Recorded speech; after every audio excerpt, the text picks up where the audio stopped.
Sige po.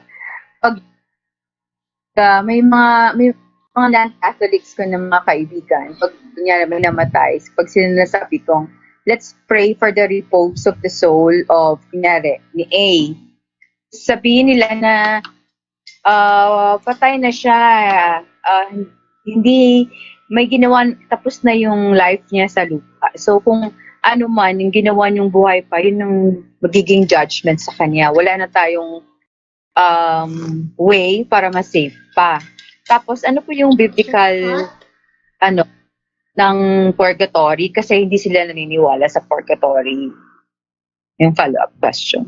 Okay, ano mo na, Brother John Ray, kung ano mo na maglagay ng talata sa screen, sakutin mo na lang yung Sige. kanyang tanong dahil unahin ko muna tong isang ito. Dahil, Okay. okay. So ang question mo, sister, is ano ang batayan? Yung first Natin question na biblically. About yung sa purgatory? Purgatory po. Opo, yung second question ko po. Pero yung first question ko po, pag sinabing ipagdasal natin yung kaluluwa ng namatay, kunyari, sinasabi nila na namatay na siya. So, kung ano maging judgment sa kanya ng Panginoon, tapos na kasi may ginawa na siya sa lupa. Hindi na siya makapag... Okay. Nagets ko yung point mo. Easy. Okay, so Opo. bakit talaga may purgatory? Okay, kasi sister, ganito kasi ang pahayag ng pangangaral ng mga apostol, no? Kung uunahin natin, no, sa paano ba hatulan ng Diyos ang tao. So ito yung mababasa natin. Hebrew 9:22, at ayon sa kautusan ay halos masasabi kung 27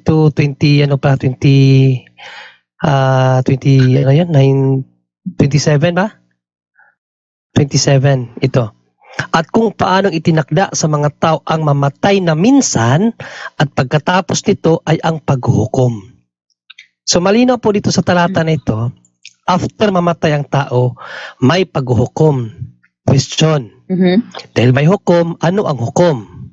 Okay, so ayon naman ni San Pablo, dito sa ikalawang Korinto naman, sa pangangaral niya sa taga Korinto, ito naman ang sinabi ni Apostol na Pablo. Paano ba tayo hukuman ng Diyos after mamatay? So ito naman ang sinabi ni Apostol na Pablo, sapagkat tayong lahat ay kinakailangang mahayag sa harapan ng hukuman ni Kristo upang tumanggap ang bawat isa ng mga bagay na ginawa sa pamamagitan ng katawan. Ayon sa ginawa niya, magiging mabuti o masama. So ang hatol pala ng Diyos sa atin, ng ating Panginoon Jesucristo, ay nagdidepende sa ating mga gawa, mabuti man o masama. So dito muna tayo sa masama. Saan ba ilalagay ng Diyos, no? Yung mga masasamang tao. Sabihin na natin yung mga may kasalanan. Binasa na to kaganina, no? Yung kahit hindi na masama, konting kasalanan lamang. Mamaya na lang pala yan. So dito lang tayo sa mga masasama, ng mga mahilig sa kahalayan, yung mga ganon. Tingnan natin, no? Unang Korinto 6:9 at saka 10. Actually, maraming talata nito, pero itong unahin natin. Sabi dito ni Apostol Pablo, o hindi ba ganin nyo nalaman na ang mga liko ay hindi magsisipagmana ng kaharian ng Diyos? Huwag kayong padaya, kahit ang mga makiapid, ni ang mga mananamban ng Diyos-Diyusan, ni ang mga lunya, ni ang mga babae, pati yung mga babae, ni ang mga makikiapid sa kapwa lalaki, o yung mga may partner na same sex. Tapos sabi dito sa Jess, wait lang chapter 6:10. Ayan. So sabi sa 10, tulad sa nang lulungkot gayon ngay may laging nanggagalak tulad sa mga dukha, gayon may nagpayaman sa marami. Ikalawang Korinto pala to. Unang Korinto yung kanina. Oo, sorry. Sorry, to tayo sa 10. No? So ito. Ni ang mga magnanakaw, ni ang mga masasakim, ni ang mga lasinggo, mga manglalasing, niyang mga mapagtungayaw, niyang mga manglulupig ay hindi managmana ng kaharian ng Diyos. Ganyan, yan din ang mababasa natin dito sa Galacia, ganyan din sister. No, Galacia 5:20, Galacia 5:23. 5:23 ba 'yun? 5:20, yes, nasa 5:19 to 21 din, ganyan din. Yung mga makasalanan sa impyerno din. Ganyan din sa Hebrews 10:26-27. O ito, maganda tong talata na to kasi itong talata na to sa mga mga taong nag-ano na talaga, no, na naging Kristiyanong lubos na. Pero nagkasala, pinili lang nitong mga tao na to na magkasalang muli. Ano ba ang hukom sa kanila? Ito.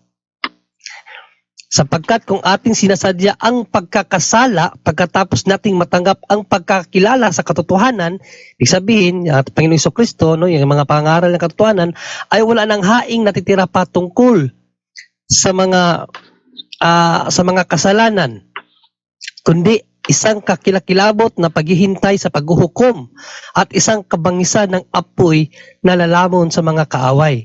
So itong mga taong na nagbago na sana, pinili pa rin ng magkasala, so wala nang kaligtasan. No? Bagko, sabi ni San Pablo, naghihintay na lang sa kanila ay yung apoy. So impyerno talaga, sister.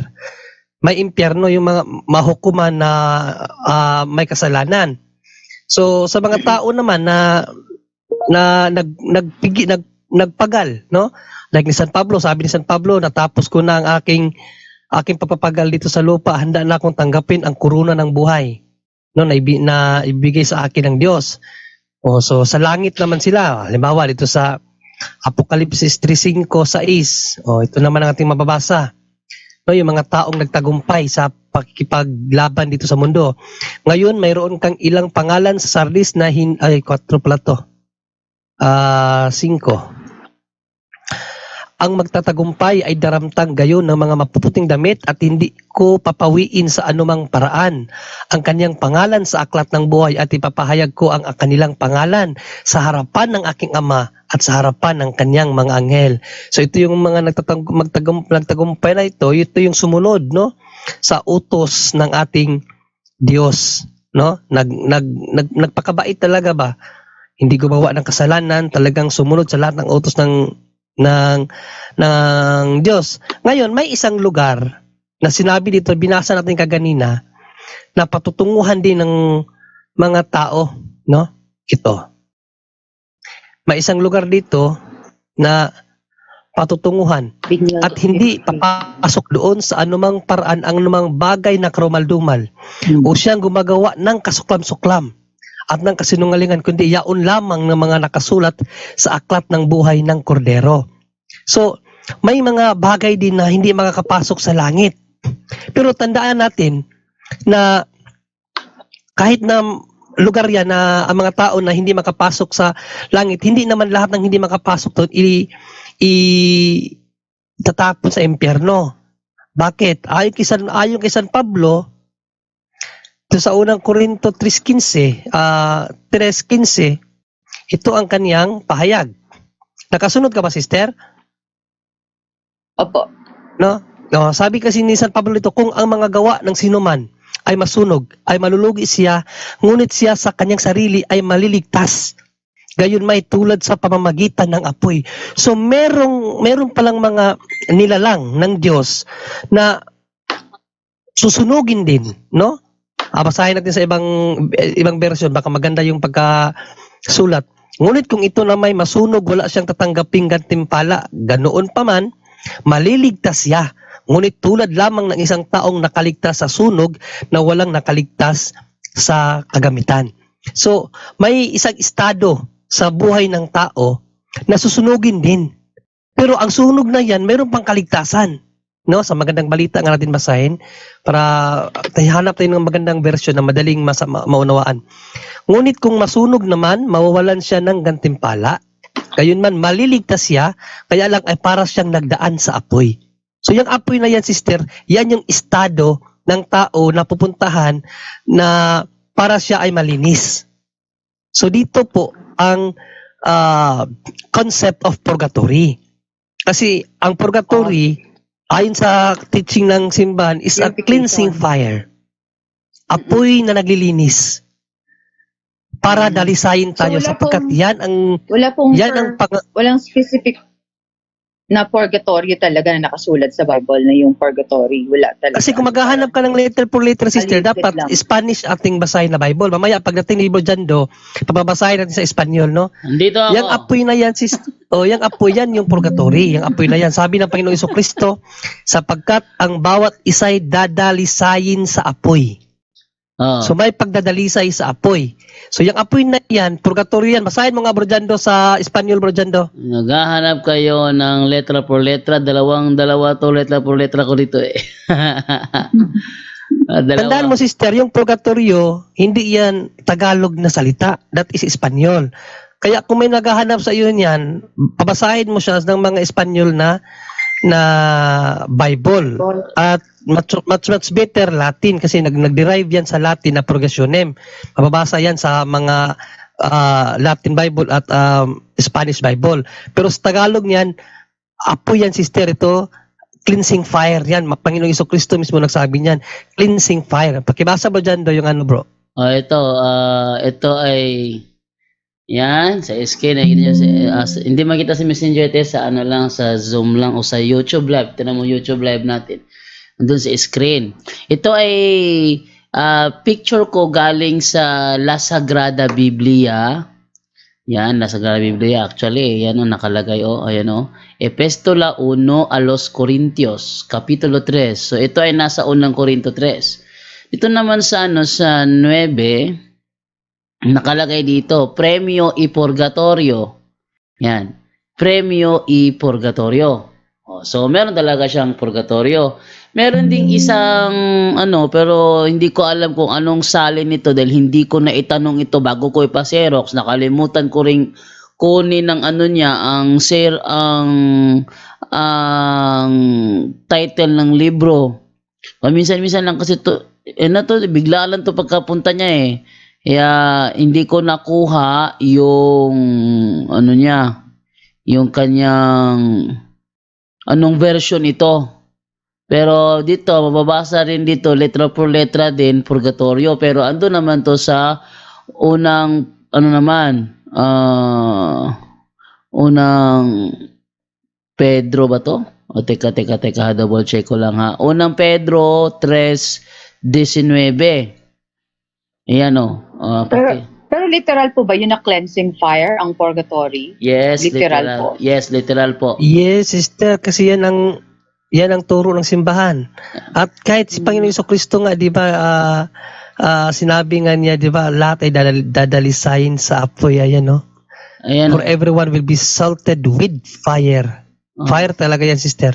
Ang sabi dito sa napaserox ko na version, sabi, for Christ also hath once suffered for sins, but the just for the unjust, that he might bring us to God, being put to death in the flesh, but quickened by the Spirit, by which also he went and preached unto the spirits in purgatory.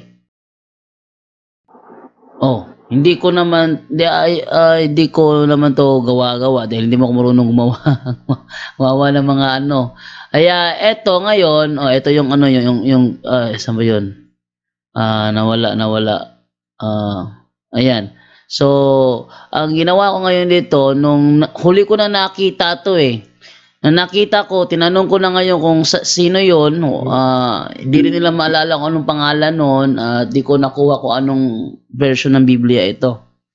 Kaya yun, may dalawa. Pero doon ako talaga naka-stick sa La Sagrada Biblia kung saan nakalagay talaga Premio e Purgatorio. Meron ding La Sagrada, yung Traducida de la Vulgata Latina al Español, sa footnote naman kung saan nakalagay doon a los tales pedico mucho tiempo por boca de Noé, las espíritus tas almas y por cárcel el purgatorio naman nakalagay doon. Ang galing mo naman ni brother magbasa ng Spanish. Matagal na yun nakita ko yun. Isa yun sa binasa ni na Brad Tata at Brad Wendell sa akin dati nung ako'y sabadista na hindi ako nakaimik. Tinanong ako ni Sabadista po kayo dati? Yes, Sabadista. Debater ako ng Sabadista. Si Brother Wendell tsaka Brother Tata, kinalaban ko yan dati nung ako'y Sabadista pa. At hindi ko matanggap yun. Bro Janda, may tanong lang ako kay ate. Sister, are you a Catholic or not? I am a Catholic. Mm. May kaibigan siya born Salamat. again. Tapos, nangyari At saka doon, isa pa sa sister, isa pa sa turo ng simbahan, no, ang purgatory ay tinawag rin niyang bilangguan ng mga kaluluwa ng mga taong namatay, no? Sabi ni Panginoong Jesucristo dito, no? Sabi ni San Pedro, sa kalagayang ito napunta at nangaral sa espiritong nakabilanggo. So may espiritong mga nabilanggo, sister. That is the place in which tinawag na purgatory. Napanood ko kasi sa YouTube na yung mga kaluluwa doon sa purgatory ay hindi ko alam, ngayon ko lang nalaman na cleansing, na fire talaga na literal. Na manlulungkot daw Yes. talaga sila kasi hindi nila nakikita yung si God. Kaya super lungkot. Lungkot Yes. na lungkot kasi may separation kay God. Ayon sa libro ni Bishop Laramuro, ang pinakamasakit na nararanasan ng mga kaluluwang nasa purgatorio ay ang kawalan ng presensya ng Diyos. Yes, yun po ang nabasa ko, napanood ko po. Pero ngayon ko lang po nalaman na they're suffering also sa fire talaga, na parang ganun. Literal pala yun na may fire doon. Literal talaga yun kasi doon nga yun ang way ni God para malinis. Dadalisahin sa apoy, So, sabi ng Panginoon Jesucristo, diba? Lahat ay dadalisahin sa apoy.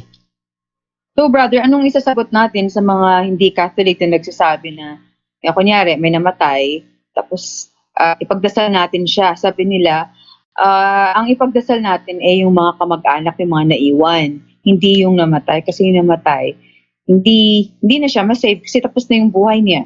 Parang ganun. Ano pong masasabi niyo dyan? No, kasi ang turo sa Bible, kasi sister, ang problema sa kanila, kulang ang kanilang turo, no? Halimbawa, dito sa Efeso, dito, itong talata ito, napakalinaw dito eh. Tinang ko muna, saan na yung Efeso, dito ko makita. Ayan, Efeso 6:18. Basahin natin sa English para klaro, KJV. Ayan, ito ang sabi ni Apostol na Pablo. Praying always with all prayer and supplication in the Spirit, and watching thereunto with all perseverance and supplications for all saints. Dumalangin tayo, no? Supplication, daing and supplication sa lahat ng mga santo. Pag sinabing lahat, hindi lang kasi yan dito sa lupa. Dahil ang mga santo na nasa langit, yung mga nasa langit, santo na rin yun. No, sabi niya dito sa Hebrew 2:22-23. Hebrews 2:22. Mamaya sa intercession basahin natin. Dito muna tayo sa sa kaluluwa. at dahil Kasi dyan, sa kanila kasi ang kaluluwa nila yun lang mga buhay, ay ang saints nila mga buhay, ang mga patay hindi na saints sa kanila, pero sa langit may mga saints. Brother Jenre, Bro. dahil dyan, natalo si Camacho. Umiyak. Ayan to the General Assembly and Church of the Firstborn. Church of the Firstborn which are written in heaven. Yan, Church of the Firstborn. Yan, mga saints yan. Nasa langit na sila. Dito tayo sa sa intercession. Yan. Sana ba yung 1 Timothy 2:1. King James Version, yan. Ito, mabasa natin. I exhort therefore that first of all supplications, prayers, intercessions, and giving of thanks be made for all men. Para sa lahat yan. Sabihin naman nila, for all men, buhay yan, buhay. Ang Diyos, sa problema, ang Diyos, hindi Diyos ng mga patay, kundi Diyos ng buhay. Tayo, sa mata ng Diyos, lahat tayo ay buhay, patay man o buhay. Patay tayo physically, pero yung kaluluwa natin, present yan all the time sa Panginoon as buhay. Kaya nga may hinahatulan eh. May na impyerno, may napuntang purgatorio, meron ding langit. Kasi lahat ng kaluluwa, buhay yan sa paningin ng Diyos, walang patay. Naalala nyo yung yung gospel na binuhay ng Panginoong Jesucristo ang bata, no? Narinig ko to sa explanation ito ng nagtuturo sa amin sa theology. Sabi niya, ang ganda ng binuhay niya yung bata. Tapos sabi ng, 'di ba, nung nabuhay ng bata, sabi, nabuhay ang hindi pala tinanong siya ni Panginoong Jesucristo, pala ano ba nangyari sa anak mo? Sabi ng nanay, namatay na yung anak ko. Ang sabi ng Panginoong Jesucristo, hindi siya patay, natutulog lang siya. In theology, lahat tayo natutulog lang sa mata ng Panginoon. Pero buhay tayo sa spiritual. Wala talagang patay sa paningin ng Panginoon, sister. Bro Junri, Yes bro, Angel. yung sabi nung born again na wala ka nang magagawa sa patay, biblically po, mayroon po. Bro, Jando, may sinenda kong sa'yo, pwede mo i-share. Ecclesiastico 7:33 po. Ay, hindi ako bro, dahil ako ang nag-live ngayon. Hindi ko mabuksan ang messenger ko dahil naka-live ako ngayon. Opo. So sa pakisabi po dun sa basahin na lang natin, sa Ecclesiastico, sabihin mo sa kanya, baka mayroon ka bang Biblia dyan? Kamo, kaya sa internet, magandang balita Biblia. Basahin mo nga kung wala kang magagawa sa patay. Meron kayo Ecclesiastico dyan, Brother John Ray? 7:33. Meron, pero English sa akin, dry rhymes. Basahin lang natin sa English. Parehas lang naman yan. Tapos tatalugin ko na lang. Yes, Sirach. Basahin natin Sirach. Sirach 7:33. Ito talaga, utos talaga to ng Diyos, sister, na itong pinapabasa ni Ginagamit talaga to ng simbahan. Honor God with all thy soul and give honor to the priest. Anong talata yon? From 7:33 Ecclesiastico, bro. Ito yung nakalagay sa Tagalog siguro, sa iba sa English eh. Honor God with all thy soul. Sa Tagalog, opo. Sa Tagalog mo na lang basahin. Magmagandang loob ka sa mga buhay at huwag mong ipagkait ang tulong mo sa mga patay. So you can still do that. At sa aklat ng Makabeyo po, even before po, meron din po mababasa, although yung Biblia kasi nila medyo kulang-kulang, pinagkakat 66 lang sila. So wala sila ng tinatawag ng mga ibang canonical books na pinagtatanggal. Sa aklat ng Makabeyo po, sabi mo sa kanila, doon sa Makabeyo, mayroon ka po mababasa doon na nagdasal po sa mga patay si Judas Macabeyo po, no? So biblical kahit dito sa root, bro Angel. Ito, bro Angel, kahit sa root na basahin natin Ito sa root 2:20, at sinabi ni Noemi sa kanyang manugang, pagpalain nawa siya ng Panginoon na hindi ikinait ang kanyang kagandahang loob sa mga buhay at sa mga patay. Pwede tayo magbigay ng kagandahang loob sa mga patay, sister. Kaya mali yung sinabi na wala ka na magagawa sa mga patay, sabi nila. Dahil nga po kulang-kulang yung turo nila, dahil nga yun, wala silang magisterium, wala silang mga paring magtuturo sa kanila, nagbasa lang ng Biblia. At kulang-kulang din po, dahil ang binabasa nila isang Biblia lang. So, nakafocus sila doon. Tapos kulang-kulang pa po, wala silang authority mangaral at nagbasa lang. Yun po yung pagkakaiba, napakalaki po ng pagkakaiba. Pwede po kapatid, ibigay mo yung mga talatang yan. Salamat po. Okay. At saka ito, dadagdag ko pa, meron kasi ako ditong Xerox, ayan nasaan, di ba nga? Meron akong Xerox dito, ito ay galing sa 1611 King James Version. 1611 King James Version ay merong books called Apocrypha. At batay naman dito, ito ay 1611, 1611, Ang sabi sa ikalawang Makabeyo sa King James Version, 12:44. Ayan, and it's divine. For if he had not hoped that they that were slain should have risen again, it had been superfluous and vain to pray for the dead. Ayan, so, ayan. Okay yon. So, nabasa na. Okay. Bro Tata. Okay, ano na lang, kung baga, sumarin na lang natin bakit yung lahat ng mga sikpa, especially SD, lahat, bakit hindi nila pinagdasal ang kanilang kaluluwa sa mga mahal nila sa buhay na nasa kabilang buhay na, dahil wala Mm-mm. silang purgatory. Ang sa kanila Opo, is opo, langit lang at impyerno. Pero opo. kung tingnan natin ang 1 John chapter 5 verse 16, may mga kasalanan na kailangan pang ipagdasal, ipanalangin, yung humahantong sa kamatayan. Ngunit may mga kasalanan nga hindi na kailangang ipagdasal dahil yun ang kasalanan na humantong sa kamatayan. So ang pagdasal natin yung venial sin na hindi Yes. pwede para impyerno dahil ang doktrina ng purgatorio, kapatid, is nag-signifies yun na ang Diyos na maghukom ay justisya, hindi injustice. Di naman pwede na yung nagnakaw lang na isang bilog na itlog, katumbas na lang yung hatol ng yung nag-robbery, yung nanulis ng isang bangko. Diba? Injustice na yun. At yung nagnulis ng isang bangko, mortal sin yun, pag hindi siya makahingi ng patawad, sa panahon na siya buhay pa, so pwede na i-direct niya sa impyerno. Pero yung nagnakaw lang isang bilog na itlog, ay hindi pwede na impyerno yon. Dahil venial sin lang yon. Yun ang, dahil mayroon tayong purgatorio. Ang pinaka-problema yon, ang nag-alaala ko lang yung isang Seventh Adventist Reform Movement na pastor na nakadebate natin dito sa DXTD sa Usamis noon pa, sa dialogue sa pagtunga programa. I'm sure na sa panahon ngayon na nandito pa si Brother Jando, na tinanong natin yung 1 Peter chapter 3 verse 19. Binasa kanina ni Brother John Ray, at saka sa side notes sa La Sagrada Biblia ay pinaliwanag ni Brother Jando kanina nga yung bilangguan ng mga kaluluwa, espiritu ay purgatorio pala yon. Ang tanong, itong pinuntahan ng ating Panginoon na mga espiritong nakabilanggo o mga kaluluwang nakabilanggo na pinangaralan ng ating Panginoon. Ang tanong, ano ba yung lugar yon? Impyerno, langit.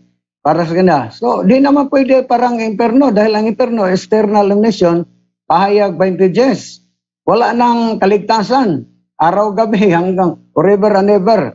Diba? Ang langit, hindi na po kailangan na pangaralan pa natin Panginoon dahil ang mga banal na yon, ligtas na yon.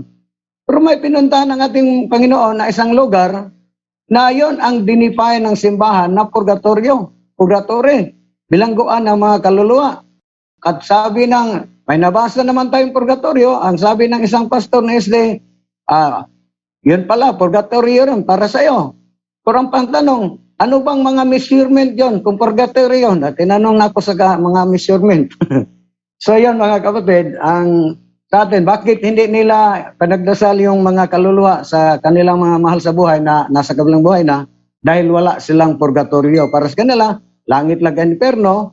At pero kung basahin natin ang King James Version sa 2 Corinthians chapter 12 verse 15, si San Pablo nag-alay pa ng dasal para sa mga kaluluwa. Ibig sabihin, mismo si San Pablo ay nag-alay ng mga dasal, panalangin para sa mga kaluluwa. So yun lang kapatid ating share. Konti. Maraming salamat. Thank you po. So nararapat po talaga na ipagdasal natin ang ating mga mahal sa buhay, lalo na yung mga nakakalimutan na sa purgatory. Okay. Yes, kasi yun ang utos ni Apostol Juan, sister, no? So, basahin natin ang utos ni Apostol Juan, ha? Ito. Unang Juan 5, ito. At kung ating nalalaman na tayo dinidinig niya sa anumang ating hingin, ay nalalaman natin na nasa atin ang mga kahilingang sa kanya'y ating hinihingi. Ano yan? Kung makita ng sinuman na ang kanyang kapatid ay nagkasala ng kasalanang hindi ikamamatay. So may kasalanang hindi ikamamatay. Namaya ipapaliwanag ko ano yung ibig sabihin ng ikakamatay. Ay idalangin siya at bibigyan siya ng Diyos ng buhay. Na ukol sa mga nagkakasala ng hindi ikamamatay, may kasalanang ikamamatay, hindi tungkol dito ang sinasabi na idalangin niya. So mayroon palang kasalanan na ikamamatay, sister. Ano ba yung kasalanang ikamamatay at hindi ikamamatay? Ibig sabihin niyan, impyerno. No? Yung mga nagkasalang impyerno, yun ang sabi ni na hindi na ipapanalangin. Ano ba yung ikamamatay na kasalanan? Yan ang ikalawang kamatayan. Ngunit sa mga duwag, mga hindi mananampalataya, mga kasuklam-suklam at mga mamamatay tao at sa mga mapakiapid, sa mga manggagaway at sa mga nagsasamba sa Diyos-Diyosan na sa lahat ng mga sinungaling ang kanilang bahagi ay sa dagat-dagatang nagniningas na apoy at asupre na siyang ikalawang kamatayan. So yan ang ibig sabihin ni Apostol Juan nga wag nang ipanalangin. Pero hindi naman natin alam kung sinong mga nandun, pari pa rin natin ang kanilang kaluluwa kung kilala natin ang tao na yan. Brother John Ray. Yes, sister bro. Hindi lang ang yung sa perno, paalala lang sa lahat ha, sa pahayag 20 hindi lang yung si Satanas nandun sa imperno, pati yung mga bulaang propeta nandun sa imperno, kasama ni Satanas. So kayo na ang mag-examine sino pa ba yung mga bulaang propetang nalilitaw na ngayong sa panahon ngayon. Sa panahon ngayon. Pati yung bulaang propeta ha, yung binanggit na nasa imperno. Yun. Maraming salamat. Okay na ba yung Lucy? Opo, meron pa po akong tatlo, di ba? Sabi niyo po ninyo 3. Oo. Last na lang po. Sige, Last go ahead. question po, pa pwede. Sige po. Kasi kanina, di ba, nasabi niyo yung mga same-sex marriage, they will not inherit the kingdom of God. Nasa Bible po talaga yan, di ba? Oo. Ngayon po, ako po ay marami po akong kaibigan na meron talaga silang relationship sa same sex, 'di ba? So, ako naman hindi man ako judgmental. Nakipagkaibigan din po ako sa kanila. Katulad ni Jesus, 'di ba? Kapag salamuha siya sa mga taong may mga kasalanan. Pero ano ang gagawin mo para ipakita mo sa kanila na minamahal sila at the same time hindi mo ginajudge yung lifestyle nila o yung choices, 'di ba? As a Catholic, ano po? Para ma-save sila kasi gusto mo rin silang ma-save.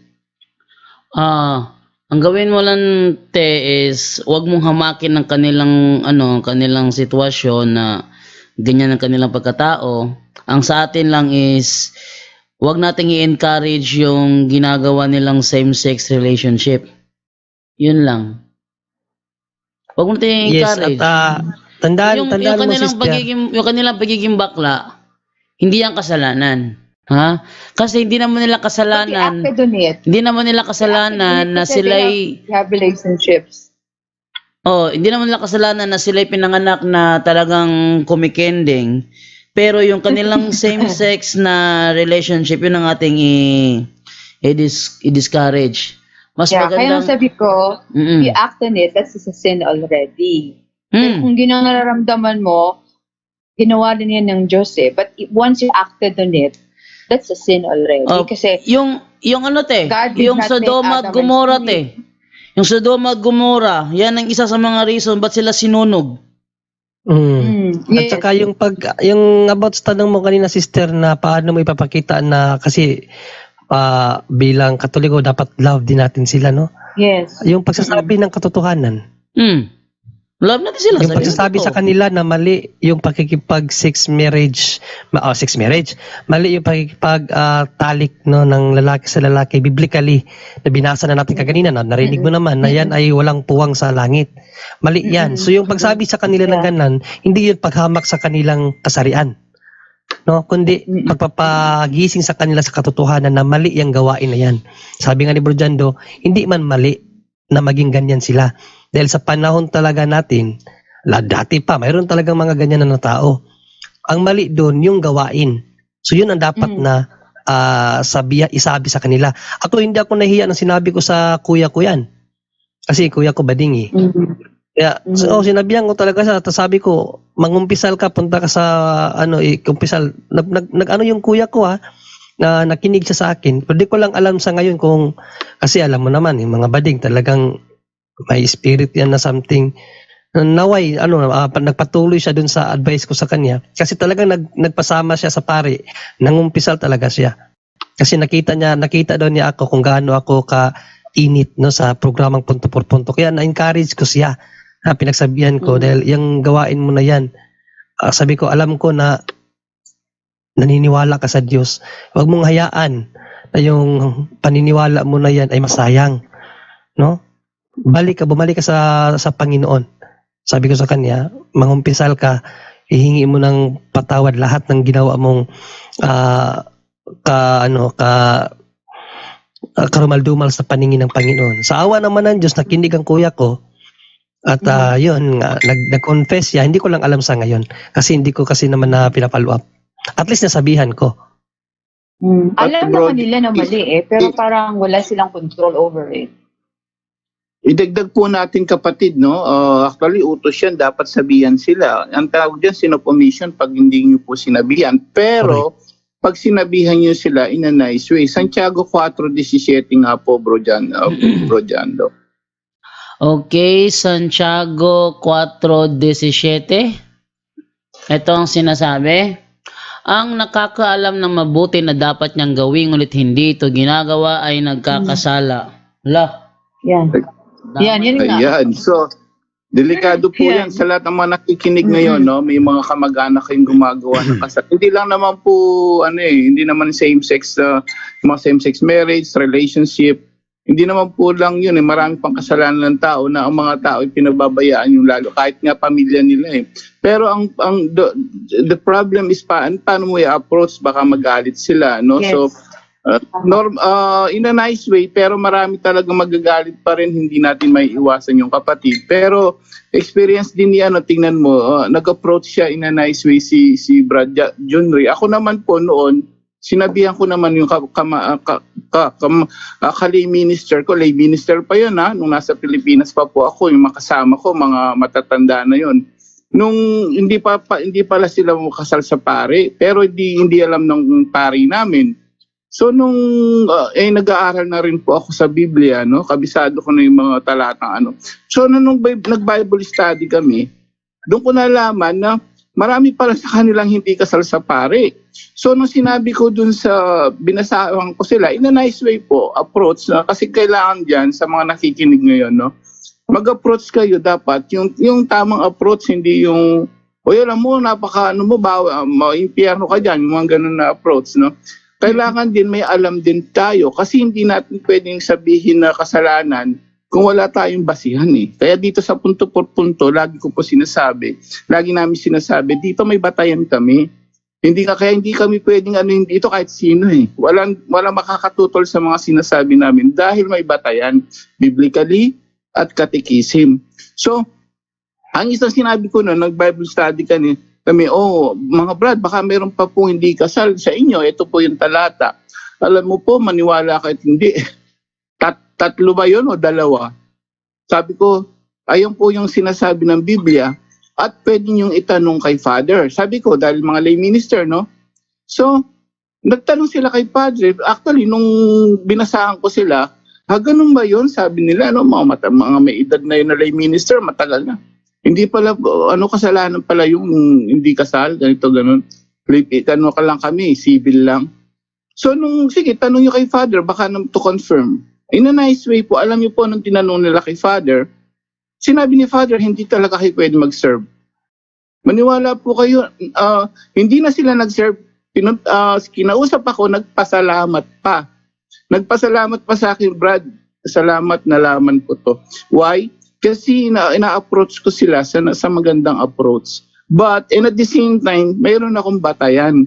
So, pagka lahat ng nakikinig ngayon nito po, no, kapag mangangaral po kayo, bawal naman ang hindi mo sabihan. Nagkakasala ka nun, sin of omission. Kaya mayroon tayo dun sa pagkamisa po, di ba? Inaamin ko sa makapangyarihang Diyos na ako'y nagkasala sa isip, sa salita, sa gawa, at sa aking pagkukulang. Yun yung sin of omission, Santiago 4:17. Pero paano mo sasabihin sa kanila? In a nice way and at the same time, kailangan mayroon kang batayan, sis. Pag may batayan ka, hindi naman nila matututulan yun Sabihin mo, eto binasa ko lang hindi galing sa akin. Binabasa ko lang po Yun ang tamang approach po. Sigurado po maililigtas pa natin sila na hindi sila magagalit. Yun lang po. Salamat po. Okay. Salamat po. Okay na ba ito, Lucy? Salamat. Okay na. Thank you so much. Thank you po. Brad Maraming Janlo. salamat po. Pagpalain po kayo ng Diyos. Na-address po ba lahat ng katanungan mo, sister? Maraming salamat po. Anyone can claim the statement of the Bible because we can do a private interpretation. Kining ako mga kaigsunan nga gipabarog nga usa ka haligi nganong matuod ang simbahan tungod kay gitukod ni Kristo. Dili tungod sa pagkamabasa, dili tungod sa karakter, dili tungod sa ngan, usara ang haligi nga kung gipabarog nganong nahimong tinuod ang simbahan Katoliko, way laing rason tinukod sa atong Ginoong Hesus Kristo. Yo! Talakayan to, hindi bara-bara, katotohanan lang, walang palusot. Para sa mesa ng usapan, di kami nag-aaway, puro talakayan, hindi banggayan ng patay malisay. Aral hinahimay, parang beats na nire-replay. Truth ang target namin, hindi hypo display. Bawat teksto sinisilip, context yan di pwedeng ipinipilit. Doctrine na solid, hindi fake, hindi boses ng Diyos, di namin gustong i-credit. Doktrina flow, hasal ng pag-iisip, salita ng Diyos, yan ang aming inisip. Uhaw sa turo, kaya kami nagdidip sa talakayan, truth ang pinanghahawakan. Keep it! Doktrina flow, hindi ito laro, pag-unaway tumatagos hanggang buto. Sa bawat linya, puso ang sumisigaw, katotohanan lang, walang bawal, walang bawas raw. May tanong, sige lapag mo, let's go. Di kami takot sa debate na may respeto. Spirito ang guide, parang beat na smooth ang tempo. Pag may liwanag, lahat ng shadow nagme-melo. Hindi kami nagmamarunong nag-aaral lang. Pag may gap sa mind, Diyos ang pumuno niyan. Ang Iglesia ng Diyos mula Espanya papuntang Pilipinas. Dapat malinaw yan. Hindi kompetisyon, hindi kami nagrarime para lang manalo. Puso ang puhunan, hindi bara-bara ang palo. Truth ang goal, yan ang tunay na trono. Doktrina flow, hasal ng pag-iisip, salita ng Diyos, yan ang aming inisip. Uhaw sa turo, kaya kami nagdidip sa talakayan, truth ang pinanghahahakan. Keep it, doktrina flow, hanggang dulo go. Liwanag ang bit-bit, hindi ego. Sa doktrinal na usapang totoo, The pillar and foundation of the kami ang truth bida. is the church, and the Catholic Church is the church founded by Jesus Christ. Then, asay inyong pilion.